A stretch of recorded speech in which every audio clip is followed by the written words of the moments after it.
நாடார் நடுநிலைப்பள்ளி முன்னாள் மாணவ மாணவியர்கள் சந்திப்பு விழாவிற்கு வருகை தந்துள்ள ஆசிரியர்களுக்கும் பள்ளி தோழர் தோழிகளுக்கு எனது முதல் வணக்கம். எனது பேர் முத்து கணேஷ். நான் ஸ்கூலில் 1ஆம் 8ஆம் வரை படித்தேன்.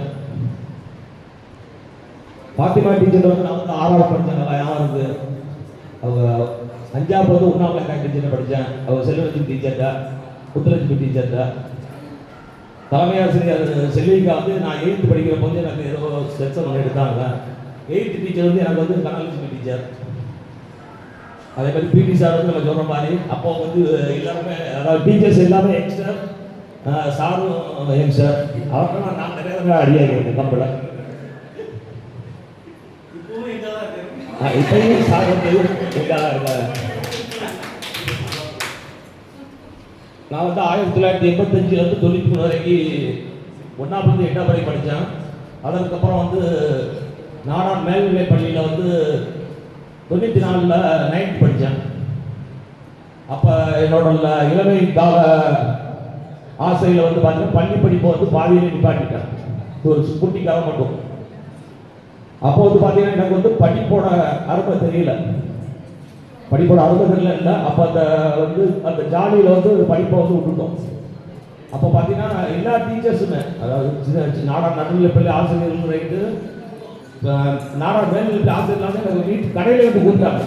நல்லா படிப்பை நீ ஸ்கூலுக்கு போ அப்படின்னா பள்ளி படிப்பை அந்த நேரத்தில் பாதியிலே விட்டுட்டாங்க. அந்த நேரத்தில் படிப்போட அருமை தெரியவே இல்லை.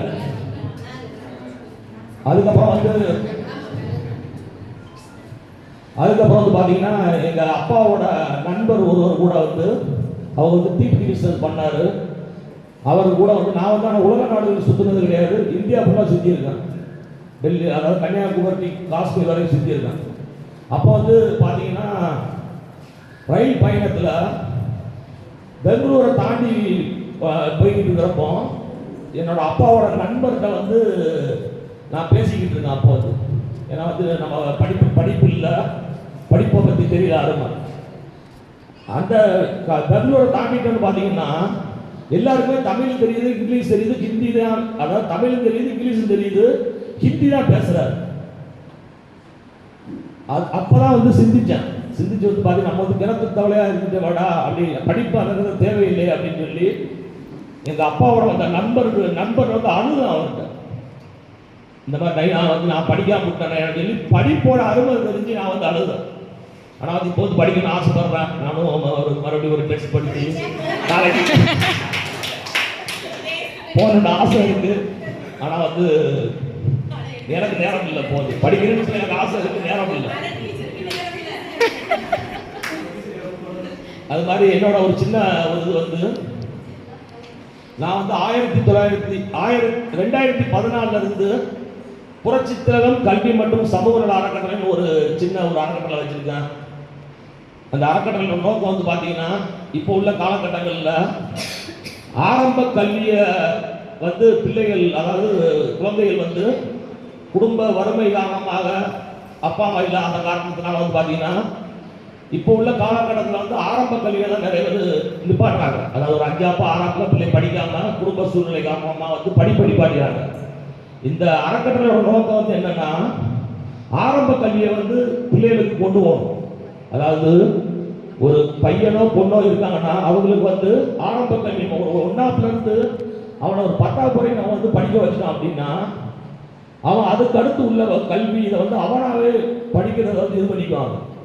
அவனாவே ஈவினிங் ஒரு வேலைக்கு போக, பார்ட் டைம், அதில் வரமாட்டில் வீட்டுக்கு கொடுக்க, 2ஆவது அவன் படிப்பு தேவையை வச்சு அவனோட பள்ளி படிப்பை பிடிச்சிக்குவான். அதுக்கடுத்து அவனே கல்லூரி வாழ்க்கையை இது பண்ணிடுவான். என்னோட அறக்கட்டளை நோக்கம் இதுதான். மாணவ மாணவியருக்கு ஆரம்ப கல்வி நம்ம ஒரு 8ஆம் வரைக்கும் படிக்க வச்சிட்டோம் அப்படின்னா அதுக்கு அடுத்த கல்வியை அவங்களாவே தொடருவாங்கன்றது என்னோட கருத்து. 2வது ஸ்கூலில் அசோக் மாமலம் சொன்ன மாதிரி நினைவுகள் நிறையா இருக்குது. எனக்கு சின்ன ஸ்கூலை பொறுத்த வரைக்கும் நல்லா படி, ஆனால் எல்லா சேட்டையும் பண்ணுவேன். பாத்திமா டீச்சர் தான் சொல்லுவாங்க, நல்லா படிக்கலாம், சேட்டை தாக்க முடியல. அவர் பிடி சார், தாமரம் சார்ட்டுலாம் நான் அடி வாங்காத நாளே கிடையாது. ஒரு வட்டம்லாம் அதாவது தப்பாதி சொல்ற நினைக்காதீங்க. ஒரு விட்டலாம் சார் என்ன 8A செக்ஷனில் இருக்கப்போ கம்போய் அடிச்சுட்டாரு. நான் அடிச்சு சார் அடிச்சிங்கன்னா நானும் கூட்டு வந்து அடிச்சிடும் அப்படின்னு. இன்னமும் சார் என்னை எங்கே பார்த்தாங்க அப்பவே என்னை வந்து அடிக்க சொல்லியா. அதை பாத்திமா டீச்சர் வந்து எப்பயுமே வந்து அதாவது சொல்லுவாங்க நல்லா படிக்கிற பையன் அப்படின்னு. அதாவது கல்வியோட அருமை நான் பள்ளி படிக்கிற போது எனக்கு அந்த அருமை தெரியல. இப்போ நான் என்னால் முடிஞ்ச ஒரு 25 குழந்தைகளுக்கு ஒரு சின்ன கல்வி இது மாதிரி நான் வச்சு பண்ணிக்கிட்டு இருக்கேன்.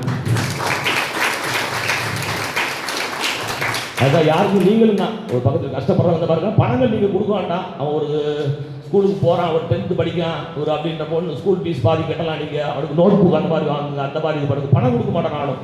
அவங்களோட கல்விக்கு தேவையானதை வந்து பண்ணுறேன்.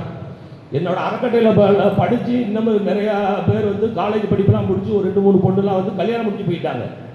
அந்த மாதிரி நான் 2014 ஆரம்பிச்சது. கிட்டத்தட்ட ஒரு 17 வருஷம் வச்சுருக்கேன். அதே மாதிரி நீங்கள் அந்த கல்வி உதவிகள் வந்து அந்த நோட் புக் இந்த மாதிரி உங்களுக்கு முடியாதவங்களுக்கு கல்வி இது ஆரம்ப கல்வி தான் பிரச்சனைன்றேன். முன்னாடிலாம் பார்த்தீங்கன்னா 12ஆம் போயிட்டு 10ஆம் அதை தாண்ட அப்புறம் படிப்பு போட்டுவாங்க. இப்போ வந்து ஆரம்ப கல்வி தான் பிரச்சனை வருது. அந்த 1ஆப்லேருந்து 5ஆம் படிக்கிற பிள்ளைங்க இது பண்ணிட்டு ஹோட்டல் வேலைக்கு போகிற மாதிரி. அதனால் வந்து கல்வியை வந்து மேலும் மேலும் வளர்க்கணுன்றேன். நான் படிக்கலைனாலும் என் கூட உள்ளவங்களை படிக்க வைக்கணுன்றது என்னோட ஒரு குறிக்கோளாக இருக்கேன். நன்றி, வணக்கம்.